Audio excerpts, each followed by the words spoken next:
Hi, I'm Ronald Mah, licensed marriage and family therapist, provocateur, and troublemaker. I will try to provoke you and stimulate you and challenge you and hopefully give you things that will resonate, that sound real and concrete, but also have some really sound theoretical and therapeutic applications. Welcome to Who Cares, the podcast that embarks on a profound journey into the heart of empathy and indifference in our modern era. Each episode of Who Cares brings you insightful conversations with a diverse array of guests from various industries and walks of life. But Who Cares goes beyond individual stories. We dive into the larger societal and psychological undercurrents that have led to a perceived decline in collective empathy. Who Cares isn't just a podcast. It's a powerful call to action for reigniting the spirit of empathy within each of us. Let's find the answer to Who Cares together. Welcome to Who Cares. So I was reading your bio a bit, and it's pretty incredible, you know, from where you started to where you are now and the whole journey. So instead of me reiterating it, I'd love to hear it from you. Well, you might look at my bio and see that, or my resume and see that I've done a lot of stuff. Maybe that's I'm a little bit ADD-ish, you know, being distracted. So if you go way, way back, I'm the fourth child of a Chinese immigrant family. Mm-hmm. That in of itself means something. I grew up in a black neighborhood in South Berkeley in the 60s. So that's actually part of the bio that's not listed per se. So a lot of social justice, community-oriented stuff was part of the background of my backdrop of my life. But I was your classic nerdy Asian kid, you know, nerdy Asian kid, working hard to become a geeky Asian kid, was going to do the math, science stuff, and got into Cal, UC Berkeley. But the very end of that, I got inspired by a teacher, Asian American teacher who, things about identity and so forth, but made me feel important, and that shifted me to becoming an educator. Wow. So went to Cal, double major psychology and social science, and was on track to be a teacher. High school teacher maybe. Got my teacher credentials, 2 of them, elementary school and high school. And then Jarvis Scan hit, and I couldn't get a teaching job. Oh, wow. So I started my own program after a little bit, and did it family daycare. Preschool and daycare, family daycare, goodness. 6 kids in the house. From high school to kids. Yeah. And that's where I built up all my immunities, because they gave you love, hug, kisses, boogers, germs, and like the bubonic plague. And I did that for quite a while. And then a total of maybe 11 years, but somewhere about the 8th, 9th year, I started realizing that as much as the kids, I like the kids, like interacting with them, that the kids who really, really needed support were kids who had families, who had problems, who had issues. And sometimes, and so at the very least, they needed a lot of support from their parents. And then some of the parents, it's kind of the joke I do when I teach child development courses, is like someone says, "Oh, this kid is wackadoodle," and the other teacher says, "Well, have you met the parents yet?" Well, duh, and. But that basically is family systems and systemic theory. So I did a shift to becoming a therapist, and didn't necessarily think I was going to work with little kids. Didn't necessarily think I would work family therapy. Thought I was going to work with teenagers. And you already know that I have a notorious potty mouth, which I didn't swear much. I didn't swear much at all with the little kids, but then I started working with those fucking teenagers. It's all over. And it was like that's code shifting. Yeah. And they loved it. Yeah. Worked with teenagers, became licensed as a therapist, marriage family therapist. Started private practice. Did some managed care type stuff, insurance companies. A whole nother workshop I do is about developing private practice called I Hate Insurance Companies. To the point. Little kids, family therapy, and unintended, I ended up becoming a kind of an expert on high-functioning autism. Used to be called Asperger's before they figured that Dr. Asperger's was a Nazi jerk. Oh, my goodness. A lot with personality disorders I didn't expect. And a lot of couples therapy, along with cross-cultural issues and so forth. And along the way, ended up teaching at where I got my master's, and where I've been the Western Institute for Social Research, plug them. Wonderful. Very individualized, community-oriented, social justice-oriented master's program.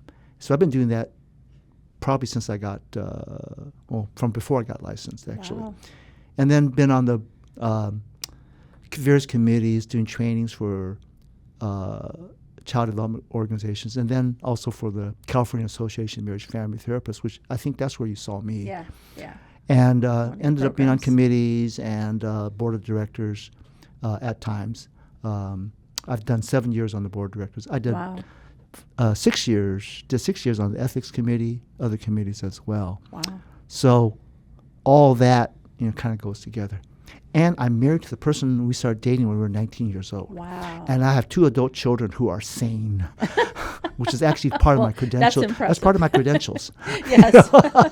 Awesome. Well, so you're the perfect person to ask. But let me set the mood. I'd like to set the mood a little and read this to you, and then kind of get a feel for what comes up for you around it. And it's about our podcast. So Okay. it's Welcome to Who Cares, the podcast that embarks on a profound journey into the heart of empathy and indifference in our modern era. In a world increasingly interconnected yet seemingly disconnected in compassion, this podcast seeks to answer the pressing question, why does it seem like we care less about each other and the world around us? Why do we appear checked out, disengaged from the empathy that once seemed to be the core of our communities? Each episode of Who Cares brings you insightful conversations with a diverse array of guests from various industries and walks of life. These are the people who haven't let the flame of caring or flicker out. They are the champions of empathy, from educators to environmentalists, healthcare professionals to humanitarian activists, and corporate leaders to community volunteers. They'll share not just why they care, but what they care about most deeply, how they've managed to stay focused on their passions amidst a backdrop of apparent apathy, and what they perceive as the challenges and triumphs of caring in today's world. Also, Who Cares goes beyond individual stories. We dive into the larger societal and psychological undercurrents that have led to perceived decline in collective empathy.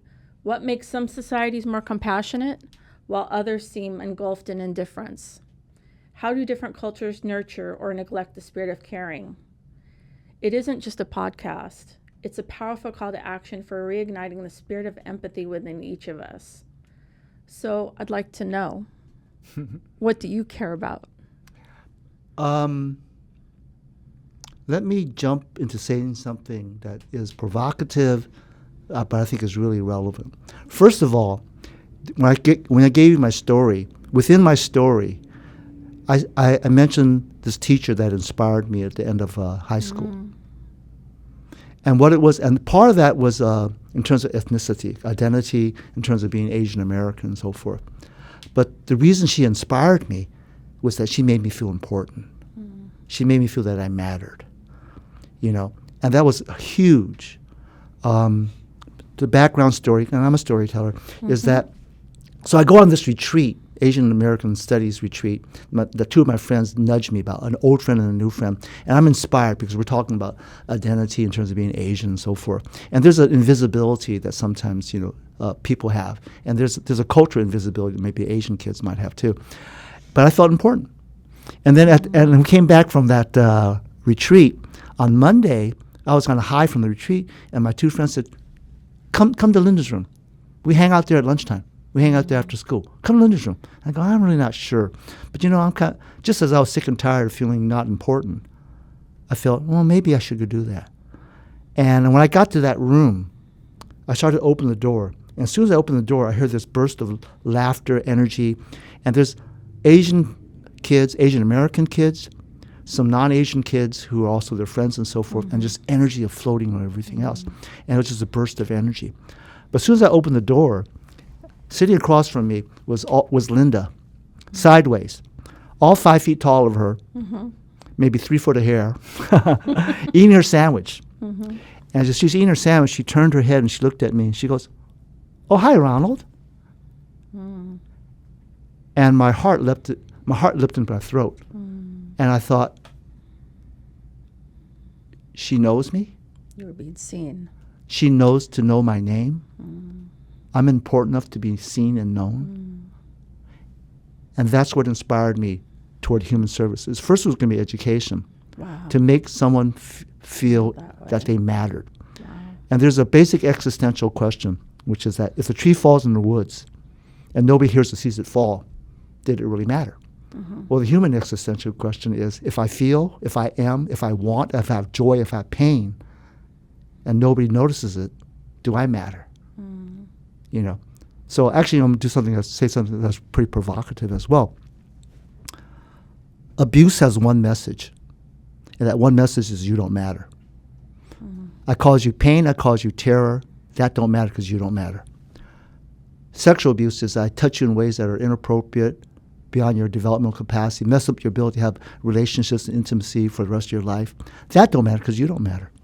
And emotional abuse is I make you hate yourself, insecure, think yourself not worthy, but that don't matter because you don't matter. And what's neglect? Very simply, you don't matter. So what does that mean? How does that translate, in terms of anything and everything we do? So one of the things was that when we had children, if I was reading a newspaper, if I was doing something and the kids said, hey, Dad, I would either say, hang on a second, let me finish this, and then make sure that I talk to you. In other words, I would empower them to engage me. Or I put it down and I go, what? What's up? In other words, you matter. You matter. Therapeutically, so the most simple intervention or question I ask, especially young people, teenagers, preteens, is like, do your parents get you? And they go, what do you mean, do they get me? I said, do they get you? They know who you are. They know what you're about, what you like, what you love, what you care about, what's important to you.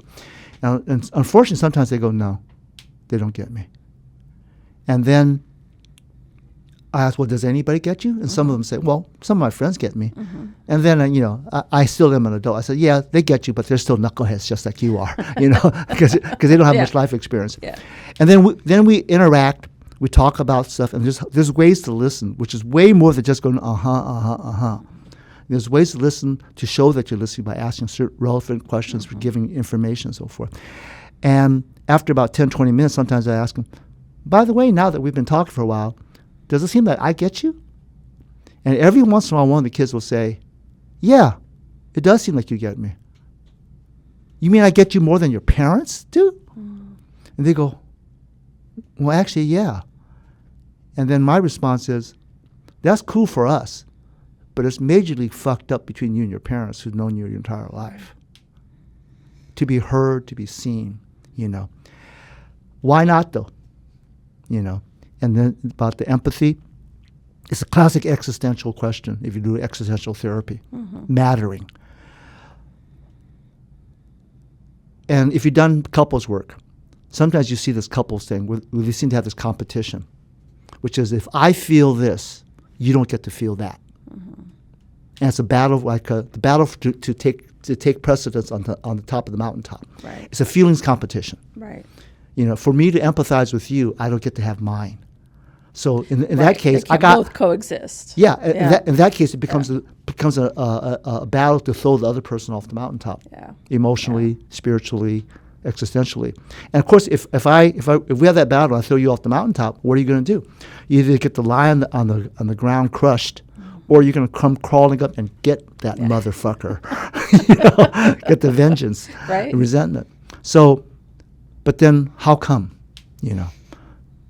As you can tell, I could talk about this all day. Empathy, how come? Because some people aren't able to be with their own feelings. You think that's what's happening now in the culture? Do you think people are struggling with that now? People have fear, and especially guys, men, because if we have feelings, we're weak. We're punks, we're wimps, or whatever else, as opposed to, and that's, since we're therapists, part of the fundamental process of therapy, and this came up between me and my supervisor decades ago, because he worked with adults and I worked with teenagers at the time, and I says, it's different.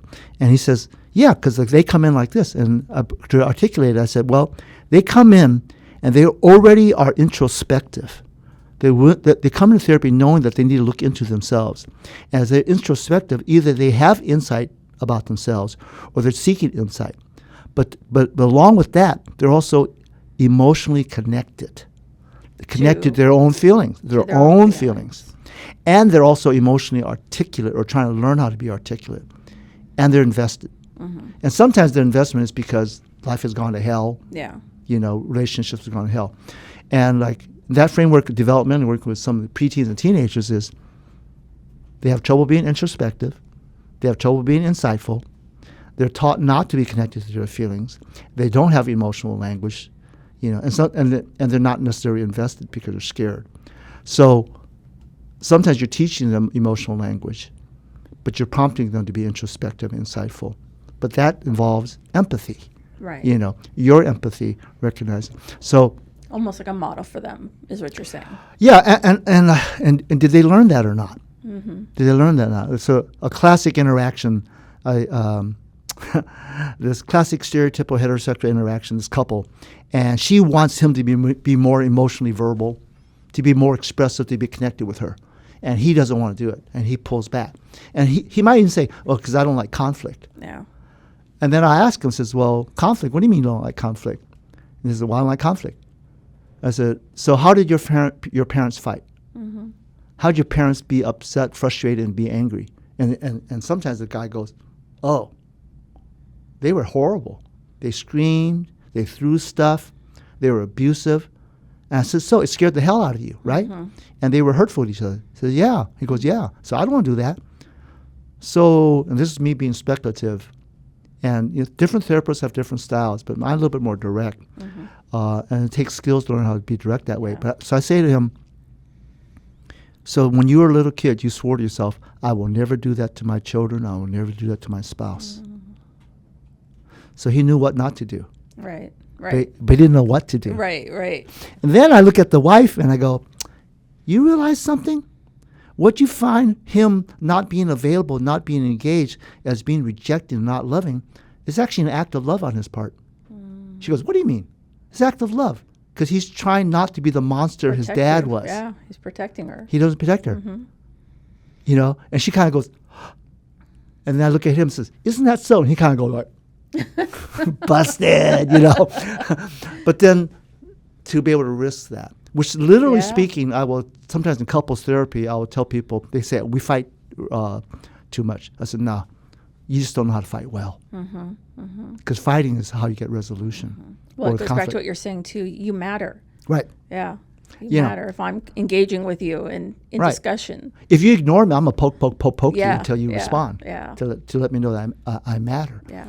So back to your question about people, the insecurity about mattering, people are in some ways bombastic or arrogant and so forth. Yeah. And unfortunately, what happens is that if they're that kind of bombastic and arrogant and so forth, they become off-putting to other people. So it becomes self-fulfilling prophecy. People can take a shot at you if they're that kind of arrogant. Yeah. So I tease about like narcissism. I'm a near narcissist. I'm almost a narcissist. And now, Wendy, if you disagree with me, the reason I'm not a real narcissist is because if I was a real narcissist and you disagreed, I'd have to kill you. Yeah. And the near narcissism is that, that I have a positive sense of self, and maybe of even some of excellence, have recognized my somewhat rare qualities. In some ways I'm special, but not that kind of special. Have a strong moral code, but that moral code doesn't eliminate you. Because when somebody has grandiosity, omnipotence, and self-righteousness, they get to the place of entitlement. And entitlement means the rules don't apply. And then that's when you're mean, hurtful to other people, But then that's the classic thing with, in talking about empathy, how much of the empathy issue is about narcissism is that the narcissist cannot tolerate second place. There's only first place or nothing else. So this is what has a problem for a lot of nice therapists, is we're empathetic and we're caring and we come to this egalitarian, equitable manner. No, that's a rival. That's someone who's dangerous. Yeah. They need to be superior. Yeah. But if you're subservient, defer, then you're irrelevant. Or you could join their cult. Yeah. So ironically, there's a whole other thing about narcissism, which is that they actually need leadership. So the irony of it is that even though it's not need to be superior. For narcissistic people, they actually need me to be superior, which is a parenting role. Oh, interesting. They need a parenting role. role. So you feel you take on that role for them in therapy? Yeah. Oh, yeah, you do? Yeah, okay. Yeah. And how does that unfold in the session? I mean, what does that look like? It can be hilarious. You know, so for you or for them? For me, because see, this is again, you know, I have dealt with narcissistic people, and the reason they hook us is because they basically question your credentials, question your capacity, and if you have a lot of strong, profound need to be accepted, loved, and so forth, then you're going to try to satisfy them. But that's the whole point, to make you uncomfortable. Right. You know, so to recognize that is happening. So this guy comes into therapy with his wife, and he spends the first 20 minutes asking about my credentials. Wow. Where I went to school, you know, do I have hospital rights, how long I've been practicing, and everything else. You know, so I'm just handling it, you know. So this is part of the realization, and it's sarcastic, but I remember dealing with another narcissist like that, and he was just challenging me. I was just handling because I was recognizing what was going on. And I've been through my own need to be approved of because I recognize what's going on. And all of a sudden, my brain hit me and said, you know what? Hey, Ronald, you're at a distinct advantage over him. Yeah, I'm at a distinct advantage over you because I know you're a narcissistic asshole and you don't. Wow. In other words, I know this is your need to take me down. Yeah. And I'm not vulnerable to that. So some guy comes into therapy and he's asking me all these questions. It's like narcissism. My therapeutic spidey sense does narcissism. It's like, okay. And after 20 minutes of it, I go, if you finish questioning my credentials, would you like to start therapy now? Interesting. Which is a nice therapeutic professional way to say, fuck you, I'm the therapist. Yeah, let's move on. I'm the boss here. You know. By the way, that's actually something you talk about a lot is like, as a therapist, knowing your role. Yeah. And that role is that they're looking for leadership, which is why narcissists often don't come. But because they have a fundamental insecurity because they haven't had leadership. Right. So this guy to do a session, the next session he comes in, and the second session number 2, he spends the first 20 minutes of the second session telling me what I did wrong the first session. And how did you and after take care of that? And I just responded to him, and after 20, because stinking of narcissism, Yeah. and I'm not getting insulted or you know, and I'm explaining a little bit, and then after 20 minutes, I say, okay, if you finish criticizing what we did the first session, we'd like to start therapy. In other words, fuck you again. Yeah. I'm the boss here. I'm on to you. And the reason that sounds weird in a non-egalitarian, non-humanitarian way is that it sounds abusive, aggressive, authoritarian, but the recognition that among the theories of narcissism is that these people weren't parented well. Yeah. And they're still looking for leadership. Yeah. Well, on some level, you're seeing him, and he probably doesn't want to be seen, right? I mean, you're saying, I see that you're doing all these things, and you're throwing it out on the table, and he's probably not used to having somebody do that.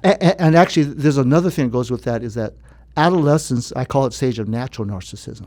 They do something very similar, except most adolescents, when you aren't waylaid, scared, kissy, whatever else, they respect you for it. Right. Teenagers love me because I cuss them out, I give them hell, and so forth.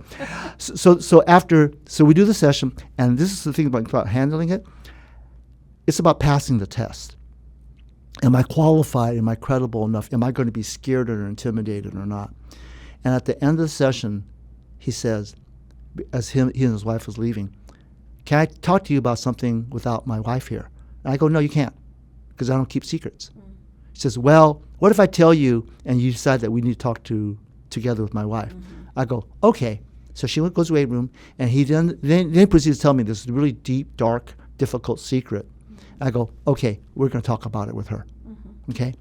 So why the hell does he question me, and then go to that place? Because I passed the test. You know. Yeah. And I knew I was being tested, but also that meant I knew my vulnerabilities. Yeah. So part of the empathy thing, basic question of empathy, is that I put it this way: my ability to have empathy with you if you have anxiety, if you have depression, if you have anger, it's not me feeling your anger, your fear. It's my mirror neurons going, oh, Wendy's feeling stressed. Stress. Yeah. My ability to feel my own is my way I can empathize with you. Connect. But if I have been taught not to feel my own culturally, because of being a guy, because of disassociation, because of trauma, whatever else, it's going to be hard to empathize with you. And some people, including some therapists, the way they handle that fear of being going into themselves is they go into the head, completely analytical. You know, it's all about this, as opposed to, you know, what's the logic? You know, it's logical. It's not logical. It's logical. What's the fucking point unless you have emotions? There's a logic to emotions as well. Yeah, so they can only take the client so far. Right. Yeah. But that's being tuned into yourself. Right. So, so bigger question: why is this world? There's so many people have so much difficulty with empathy, because it becomes competitive. They're not safe with their own. They have a need to feel superior. And this is kind of a statement about things about racism and homophobia and so forth, is that if somebody has high, healthy self-esteem, they don't need to be racist. Right. They can feel good about themselves. Right. But if they don't have high, stable self-esteem, and narcissism, by the way, is defined as high, fragile narcissism, high, fragile self-esteem. It's high, but then you poke at it, it goes crashing down, and they revert back with this anger, this cold-blooded anger.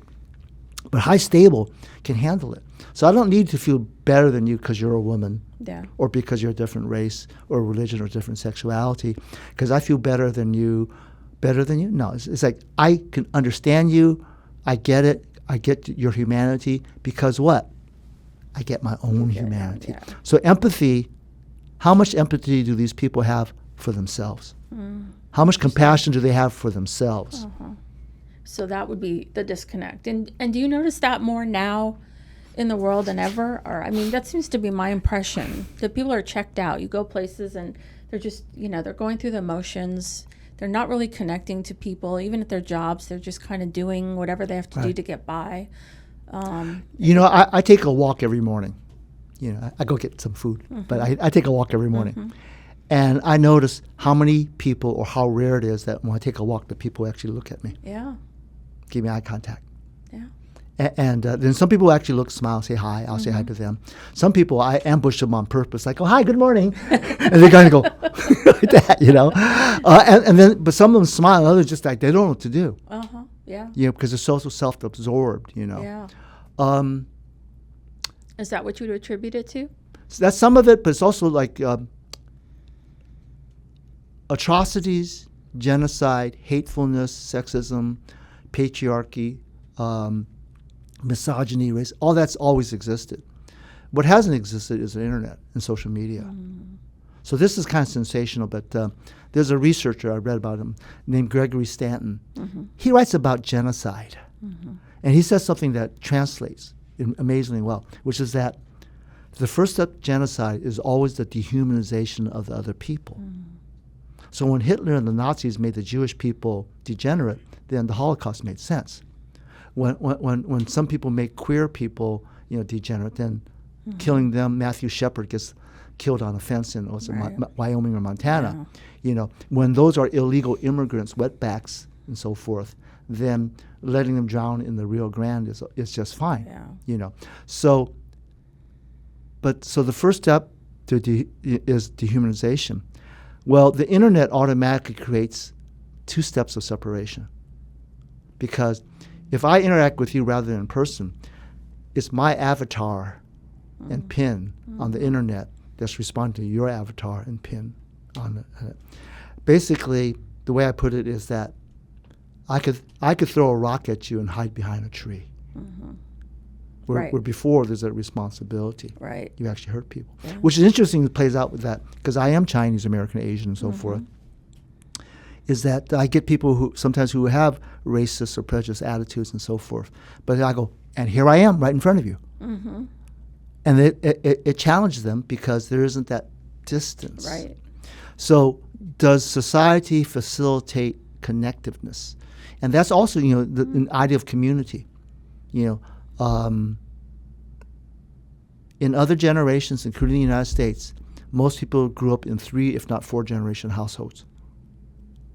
They grew up in a village where their ancestors and descendants would be there for hundreds of years. As opposed to, I have one sister in Chicago. I got 3 other siblings who are actually within 50 miles of me, and a whole bunch of cousins in China that I don't know at all. And then all my close friends from high school, how many of them am I still close to? You know. And then that's where the internet is that there is, Facebook and things like that. It creates a pseudo-intimacy that doesn't seem real. But that's how you can unfriend somebody. You can ghost somebody, But then how much are people prompted to be with their own feelings? Right. And if they're scared of their own feelings. As a therapist, you know, too, that one of the impostor syndrome is endemic.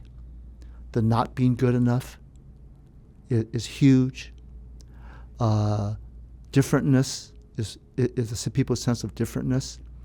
And the irony of it, if you actually work with clients, you find out that the experience of being different and not fitting in is pretty damn universal. Yeah. Across the board. But because of that, they hold it and hide it because otherwise you're not good. I mean, the Olympics are going on right now. Yeah. And you see the joy in the competitors. But then some people say, well, they didn't win the gold. Yeah. Not good enough. Not good enough. Here we go again, not good enough. As opposed to, that's an amazing thing that they did. So is that support? And there is, we are in the United States. It is a capitalist country. And there is the competition. But the competition for what? The competition for money and for status versus the competition for community and connectedness, which kind of is the pseudo-intimacy is that people on Facebook brag about how many friends they have. Yeah. Those aren't friends. No, yeah. I'm on LinkedIn. I got almost 3,000 contacts. I don't know who the hell they are. Yeah, but do you think that leads to like a depression in people, like an overall, because in the back of their mind they really know these aren't people they connect with on a regular basis? Well, that's always a pseudo-intimacy. Yeah. Who do you actually go to? Right. And that's why people sometimes come to therapy because maybe that's the only person they can have intimacy with. And it's problematic in the sense that it could be very healthy and beneficial because there's the transference, counterference, and working things through. Right. Including, for instance, myself, because I'm an older male, and my wife and I, we have daughters. And so I have a paternal quality anyway, but I have a relatively healthy paternal quality. And there's many people, women, who have had emotionally unavailable, if not abusive father figures. Yeah. So the relationship can be healthy in terms of I get them, I like them, I care about them, I know what's going on, and I actually have good boundaries. Yeah. From that experience, they got into the real world and have an intimacy with somebody who's age appropriate, otherwise is great. But otherwise, do you have that? Because, for instance, people used to live in neighborhoods. Now they live in, developments. Right. And you don't know each other. There's no porch. There's nobody sitting out on the porch enjoying and I remember, when I was a kid in the 50s in Stockton, there was a little band of about a dozen or so kids, age range from 2 to about 10, that we would just wander through the neighborhood. and the older kids would take care of the younger ones. And we end up at this house because they had TV and Popeye was on, and they went up over there, and that was normal. Yeah. And that doesn't happen anymore. You have play dates instead. Yeah. So the idea of community, and then the disconnection of it, of the status of it. So sometimes I think, well, did I win? Well, I won if I have a good relationship with my wife. We started dating when we were 19 years old. I have 2 children who are not screwed up. I have the respect in the community of certain colleagues and friends, and I make some income, decent. So did I win? So the status of it. But some people are so driven by it. It's actually a good example in terms of like the families. So many years ago, this couple, professional family comes in therapy. And one of the kids is acting out, having some issues, stress, depression, behavior, so forth. Well, what did I find out? I found out that their nanny, their au pair who had lived with them for 3-4 years, left last year. And then the new au pair that they had just left last month. Oh, my goodness. I said, I think your kids their attachment figures left, as opposed to you. My wife and I, we're on an airplane to go in Hawaii, and it's a big plane, and we're looking in front of us, and there's this girl about 8 years old, and she is hanging onto and hugging this young woman who's like 20-ish. And it's like, something's wrong with this picture. And the picture is that she's kind of young to have an 8-year-old. Yeah. And then we realize over there are her parents. Oh. Her attachment figure is the au pair. Oh, wow. Not her parents. Not her parents, yeah. And I told the parents, it says, well, what's your schedule like? And it turns out both of them work late and 9, 10 o'clock at night before they ever come home, and kids are asleep. And I said, I think your kids need you. Well, we could do it. Well, guess what? They decided that their nice house and their vice vacation are more important than the attachment to their child. Yeah. And us as therapists is like, oh, damn. But you know what? We'll get them when they start doing drugs when they're teenagers. We'll get them when they have screwed up marriages later on. It's a time bomb, Yeah. But there's a part of that is that you could get away with it. Because the kids who act out are saying it's not working. Right. Yeah. But then you look at this, they're bad kids, as opposed to, why are you acting out? You're acting out because you're angry. Why are you angry? Because you're depressed. Why are you depressed? Because you're lost. Yeah. Lack of attachment. Yep. Feeling things like that. So it kind of all boils down to attachment and attachment issues and such. It's so amazing that attachment theory has been around for a long time and was huge at different times, and then got forgotten, seemed like. And then it reemerged. Reemerged. Yeah. It's like people, attachment's like, well, duh, In other words, that somebody gets you. Yeah. So, and there's a quick definition I use of attachment, which is that attachment, secure attachment, you get a couple of different messages out of that. It's really important. But it's proximity, if someone's around. That's usually parents, right? They're around and available. They are attuned and sensitive to you. Mm-hmm. They know who you know what you're about. That's a getting somebody thing. Mm-hmm. And as they're around, proximity, and they're attuned and sensitive to you, they support and nurture you. And then last thing, consistency, which might be one of the most important.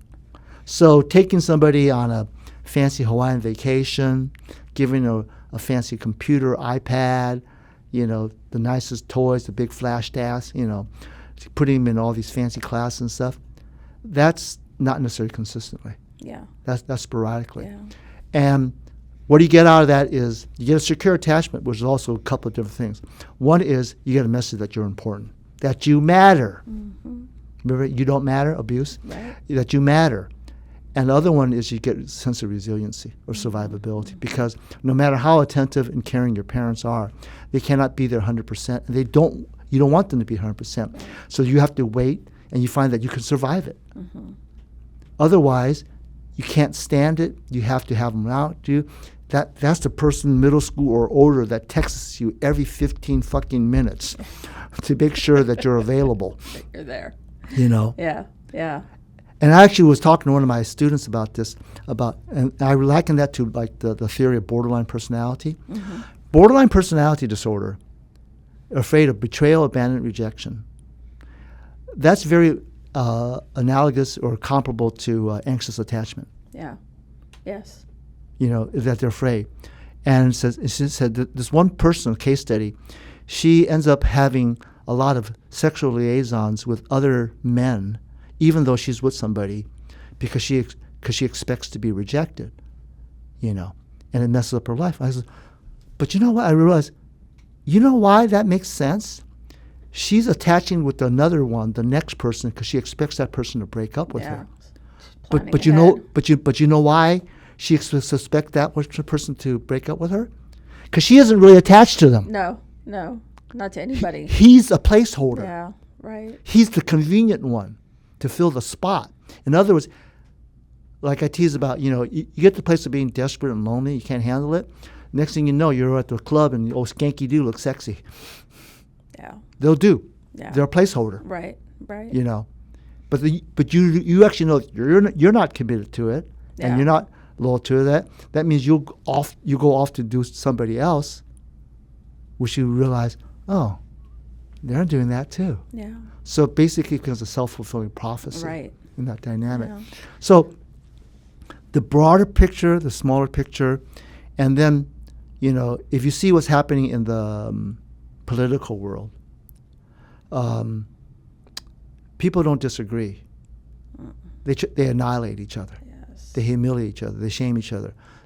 It's not that we disagree politically. It's you're an awful person. There's you're no an evil respect person. in it. Yeah. Or respect for differences. Yeah. Yeah. And so that's that analogous to that being thrown off the mountaintop. Yeah, well, I was going to ask, what do you make of that, of a culture that doesn't do that can't hear each other? There's always been those elements. There's always been that. Media makes it really pervasive. It's bigger. Hitler, when he wrote Mein Kampf, before he became Chancellor of Germany, he wrote that if you give people an identity and someone to hate, you have a power base. And we have people doing that. Yeah. No doubt. Being hateful. But see, it also gives someone to be superior to. Right. To feel better than. Right. And that's what I say, people with self-esteem, which means self-esteem, liking self-compassion. When I screw up, I go, oh, there I go being Ronald again. Oh, damn. One of my favorite lines now is that I don't make mistakes for new reasons. I make mistakes for the same reasons. I don't make them as often. I don't make them as badly. Or I might find some new creative way to make mistakes on the same reason. And that's me being human. Yeah. So what can we do? You're a teacher. You're seeing students come up in the industry now, and what do you tell them? What can we do? It is really about compassion. But it's compassion for others to have compassion for self. Do you own yourself? Do you own your hang-ups? My joke is that I'm not crazy. I'm neurotic. I've earned my neuroses. I'm the fourth of 5 kids. My parents were immigrants, working class. I grew up in a black neighborhood. And the strangest thing for me, going to middle school, was all of a sudden I was with white kids, Jewish kids, and those really strange Asian American kids who looked like me, but they were middle class, upper class, professional class. So do I think I'm weird? As opposed to, no, that's human. See, and that's also like when you talk about a type of therapy, narrative therapy. Narrative therapy is helping, my definition of how I understand narrative therapy is that you help people find their story. Yeah. But that story is that I'm this way because my parents did that. I have these issues with control because life was out of control when I was a child. So I want to be in control. And the reason that's important is it moves away from the default story is I'm a bad person. Yeah. I don't deserve it. So therapy, and the way I see it is, from a narrative perspective, is helping people discover their story, humanizing it, making it, it's normal to be neurotic. You're not crazy. But you move away from the default story, and then as they own the story, they have better ability to write the next chapters. Yeah. But that has a lot to do, I don't even believe in this concept of forgiveness. So I have couples who have their affairs and things like that. I don't do forgiveness. Because to forgive somebody, you first have to condemn them. To forgive them, you first have to condemn them. To condemn them, you have to judge them. As opposed to, you know what? If I understand how fucked up your life was, how hard it was to live in that family, the racism, the sexism, the homophobia, the sense of differentness and oppression you have, then you know what? It kind of makes sense that you're a little borderline-ish or even paranoid, or that you're overly violent or aggressive. That makes sense. In other words, you're not fucked up. You're human. Yeah. So these dynamics come in to play. And so I don't do the forgiveness thing because I look to try to have understanding that it makes sense, which leads to compassion. Even the people that bug the crap out of me, who've done crap to me that I can't stand and I hate them in so many ways, there's a part of me that has compassion because you're pretty fucked up. There's some really fucked up traumas that happened to you for you to be this way and treat me like this when I don't deserve it. I know I don't deserve it. But see, understanding and leads to compassion, leads to acceptance. Why is that such a big deal? Yeah. Because the people who are the most judgmental, who need to forgive others, condemn themselves. Yes. That's why it's a big deal. Yes. So if I can accept myself and understand my own legacy of my life, my development, and have compassion that I'm the fourth of five, and this happened, that happened to me, and that's why I do it, I don't judge myself, I don't condemn myself, therefore I don't need to forgive myself. And because I don't take myself down with that condemnation judgment, I don't need to take you down. So would you say that on some level they have to end up in a place of vulnerability first? Oh, you have to own it, you know. And that's why it's so hard, because there's these classic narcissists who say, I never apologize. I never admit that I'm wrong. Which is like, what are you? Are you human? Are you human or not? What's wrong with being wrong? It's just a human process. Now, do you grow from it? You learn from it? Well, for some people, they learned that they can't be vulnerable. There is a client of mine, used to be a client, didn't last very long, who has the hell of a time and just cannot have empathy and nurture his wife and his children. I said, your wife is hurting. You need to be supportive and nurture her. So I did support her because I did this, I did that. I said, no, not fix things. Nurture her. Because she's sad. Do you align with her feelings? Did you let her know that you care that she is hurt? I did, because I did this, I did that. This is classic Mr. Fix-It stuff. And surprisingly, I was able to get him a little bit further. I says, well, what happened when you had rough times or something bad happened to you as a kid?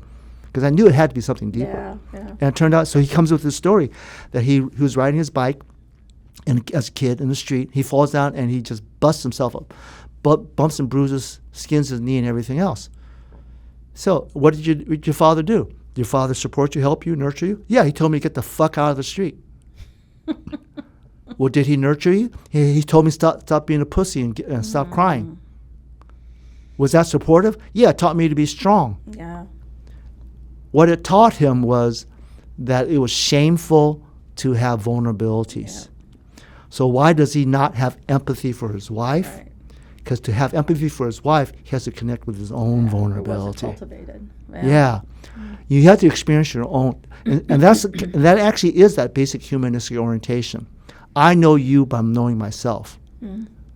But if knowing myself is too damn scary, I can't go there. And he decided as a therapist I was an asshole and stupid and everything else, And it's like, I feel so badly for your wife and your kids, because she's probably going to divorce you, or she's going to go into more drugs or alcohol and major depression. And your teenagers will either overtly hate you, or they will move across the country and avoid you for the rest of their fucking lives, And he's going to blame them for being messed up. But maybe he planted a seed in turn. I doubt it. Well, haven't you had people come back and say, Okay, I doubt it because I'm realistic. I'm optimistic, but I'm realistic. Okay. Because he's 45 years old, and I handed it to him on a platter. I took the horse to the water trough, tried to dunk his head in the water, but he wouldn't drink. And I've seen that happen with other people, and they're just too fragile because they have decades of that. Now, on the other hand, sometimes people can change. Especially with the teenagers I've worked with. I've therapeutically cursed them. This one guy, he's cursing out his mom, calling her all kinds of foul names. I said, you need to cut that shit out. It's funny because I'm cussing at him. Just cussing at her. You need to cut that shit out. Not cussing because she don't deserve to call all those things. That's mean. That's hurtful. He said, well, she's a fucking bitch. This, and everything else. I said, you need to stop that. You stop for two reasons. First of all, she don't deserve it, and secondly is that she's your intimate female figure. And since I know you're a straight guy and like girls, sooner or later you're going to end up with a girlfriend and you can treat her like that. And when you treat her like that, one or two things are going to happen. She's going to tell you to go fuck yourself or disappear or ghost you because she ain't going to tolerate it, or she's going to be fucked up enough that she's going to tolerate it, and you're going to be in one fucked up relationship. You better stop that. Yeah. So I told him that when he was 15. So I therapeutically cursed him. 6 years later, I get a phone call. Hey, Ronald, this is so-and-so. You remember me? I said, yeah, you're the guy I therapeutically cursed 6 years ago. Because I said that you were going to do this to you do this to your mom, and you're going to do this to your girlfriend later on, and she's going to kick you out on your ass. Yeah. So why are you calling me now? Because it's happening. Yeah. So, in my kind therapeutic voices, I told you so, motherfucker. And the profanity, not your style, whatever, fine, but it was code shifting in his language. Right. And that confrontive style was actually worked better for him part of the connection you had. than this touchy-feely, Well, he knew you were being real with him. Yeah. Yeah. So, judgment call. Can people do there? And sometimes as a therapist, you take people there and you have to find out. Another example is I talked to this one guy. His family was there. His teenage kids and his wife was there. And really narcissistic, very arrogant. And I laid it to him right there to take it. And instead of taking it, he actually literally smirked at me. Wow. And he crapped on it. Yeah. And the old part of me, street part of me, wanted to punch him in the face. The more professional part of me said, I could rip him a psychic asshole. But I said, no, I better not do that. So I just responded in a professional manner. Yeah. And corner of my eye, I could see his wife go like, yeah, he really is that bad. Which was really not my knowing. And that's something as a therapist, sometimes you don't make change. But sometimes the goal in therapy, which was achieved there, was that she got the clarity. Yeah. And validation of her experience. He cannot do this. He won't do this. Yeah.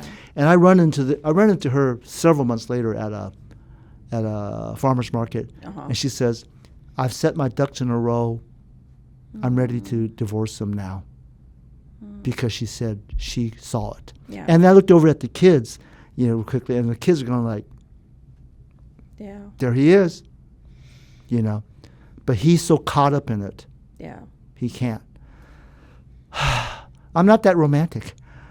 I'm not that idealistic. I tell my clients all the time, life is not a romantic novel. No. A rom-com, a romantic comedy. You don't meet somebody, fall in love, have disruption, and then an hour and a half later you're in love with each other the rest of your fucking life. Yeah. That's not how it works. Yeah. And that's actually, and teasing them about that is actually partly empathetic. Yeah, yeah. Empathy, I'm going all over the place in empathy, but like being with people where they're at. My students were some of my students were studying some suicide stuff, and they came across this really interesting document, whatever, and it says reasons for living. And they're talking about sharing this with suicidal clients. I told them, that might not be a bad idea, but not right away. At the right time might be a good idea. Because if you're suicidal and I'm giving you reasons for living, I'm denying you your experience. Right. I'm denying your reality. Because right now, life fucking sucks. Right. And you're miserable and you don't have hope. And you want me to tell you, oh, you should have hope. Yeah. Here's your reasons for living. Yeah. And your answer should fuck you, Ronald. Yeah. Well, you're not in the same boat with them at that point. So that's about joining. Yeah. Joining. So, so bigger question to the sociological level: do people join? Good question. Do people join? Yeah. Do the right wing people join with the left wing people? Extremists on both sides don't join. No. Anything. Yeah. As opposed to, I get why these politicians and other major characters have these behaviors that are problematic. Just like I said, a couple of people that I have some real issues with right now, I know there's some real trauma in there.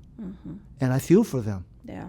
But at the same time, I need to set the boundaries of what I can do. Right. So that's where I'm not so nice, because you might have run the red light and run into my car and injured me because your brakes broke. Or you might have done it because you got distracted on the telephone. You might have done it because you had a heart attack. Mm-hmm. You might have did it because you were careless. But you know what? You fucking ran into me. Mm-hmm. And I need to set the boundaries about that. I'm not that nice to allow you to do that. Yeah. So part of this empathy relationship is recognize who you can work with, who you will work, who's possible. And that sounds callous in some sense. It's like you write them off. Politically speaking, yeah, the right-wing and left-wing people, they write off the people who are extreme. Completely, yeah. And they work on that middle group, which is a small percentage. Years ago, back in the school that my supervisor was at, he said that the school, which was actually Berkeley High, which was considered pretty progressive at the time, that they had dedicated, they had the super smart kids who they didn't give much resources for because they were going to excel anyway. Yeah. They had the remedial kids that they gave some resources. They focused their resources on to try to bring them up. And they had the middle group of kids they kind of ignored. They ignored. Yeah. Because it didn't really matter. Oh, wow. Yeah, so it's a different kind of triaging. Yeah, yeah. So that's part of the assessment. How do you maintain your passion for what you do in the midst of all that kind of? Because you work with people, and now it's all online, so it's a bit different. Yeah. But even online. So work with somebody.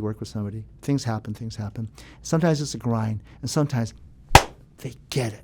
Yeah. Sometimes they turn. Yeah. Sometimes they see it. Sometimes there's a realization. I'm being professional, going, But I want to jump out. Yes. Bam! Got it. I do my little therapy dance. I matter. Yeah. Yeah. And that's the fulfillment. Yeah. Because when I said about mattering, different things. One of my students, they said that when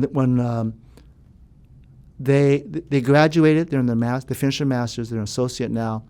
They told me that they really appreciated our work together, and there were so many times they listened to me and said, "Man, Ronald is so different than I am. I mean, almost 40-something years older than me, different this and different that and everything else, and I don't see it. What he's talking about." And then lo and behold, when I'm working with a client in practicum, I go, I could do that my way. And that was like so fulfilling, so meaningful, Or, somebody else tells you that you did this thing and it stuck in my head.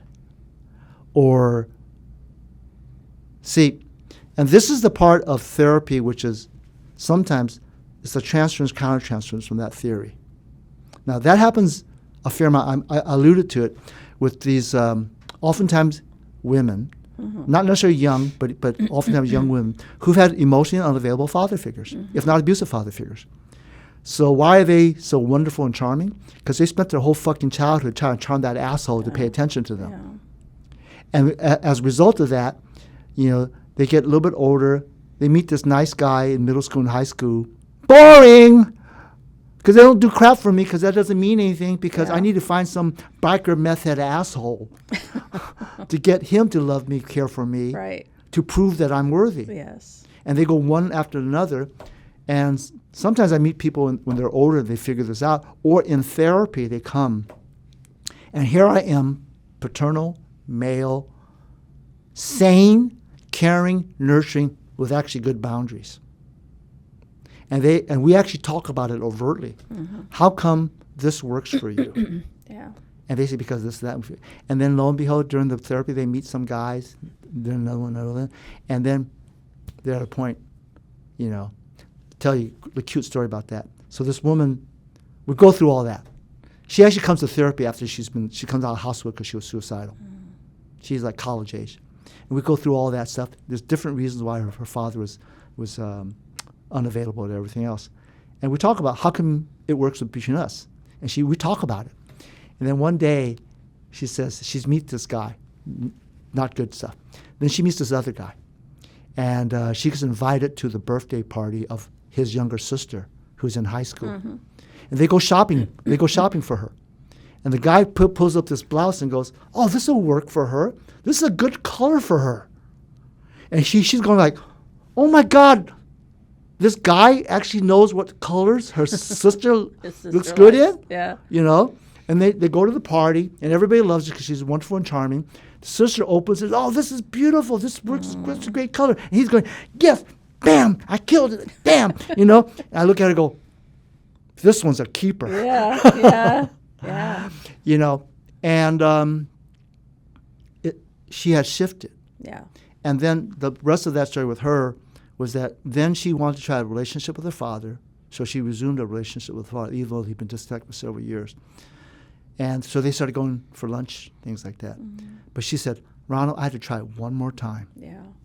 One more time. I go, yeah, what do you have to try? I had to see if he could. Yeah. And I asked him, hey, Dad, it's cool that we're hanging out together, but do you remember when I was a kid? Do you remember what my favorite food was? Oh, that don't matter. That was then. This is now. We're spending time together. No, Dad, do you remember what my favorite food was back then?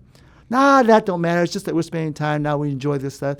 Come on, Dad. No, you know, do you remember? Nah.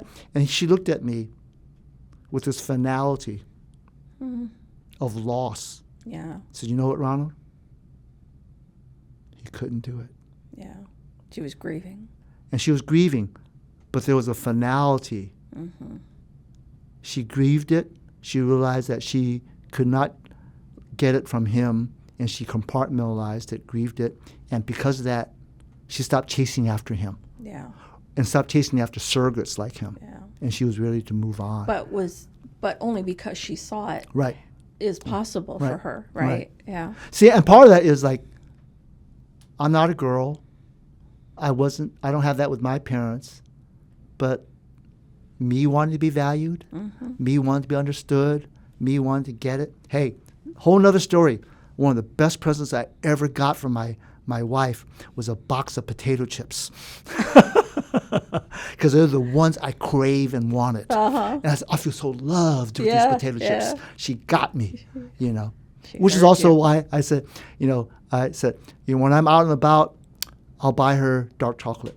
Because she loves dark chocolate. That's her favorite. She doesn't like white chocolate. Yeah. She doesn't like, don't waste my time with white chocolate. That's great. And that's the connectiveness, to know when I feel that someone gets me and pays attention. Yeah. So the bigger picture, I do this work from a social justice orientation, a civil rights, social justice, humanistic orientation. I've chosen this work on the individual basis that intracyclically people have these issues with themselves, the best them, the imperfect them. I chose this work because it happens in relationships with a partner, happens in families. My friend chose to do it at the community organizing level. Somebody else chose to do it as an attorney. Somebody else chose to do it by being a writer. So, but everything has to do with everything else. Thing. It's social justice. Yeah. You know, because social injustice, if a parent humiliates a child, that's injustice. Yeah. If a spouse, if a sibling is belittling to the other or ignores the other, that's injustice too. Yeah. You know, so it permeates. Yeah. You know, I mean, it'd be a good question to ask anybody. Who bullied you? Who put you down? Yeah. You Absolutely. know? And some of these outrageous politicians who are in for themselves and seem to be so hateful, it's just like, so what little boy, little girl within you was hurt, and who did it then? Yeah. And so the premise is, I have empathy with them. And if I can have empathy with, why it was hard, and I said that guy who fell down, his father humiliated him, I had empathy for him. Yeah. But he couldn't take it. No, it's too dangerous. Yeah. Yeah. But I actually had empathy for him. Yeah. As opposed to somebody else, I have empathy for them. Yeah. And they can take it. Yeah. Because they don't have it for themselves. Right. So that becomes the link that goes Right. Well, this has been great. I really appreciate you coming You get on to ask and one or two questions, and I talking just about keep on this. talking. I right? love it. I love it. Yeah. Yeah. So thank you so much for today. Sure. It's been very helpful, and yeah, I feel very fortunate that you came out. Well, the main thing, anything I have to say is not that I'm so brilliant or so smart, is that if it resonates with what you already know and think and feel and have Absolutely. experienced, Yeah. and to whoever watches this podcast, Yes. if it resonates with them, there you go. Yes. Otherwise, I think it's just great. a talking head.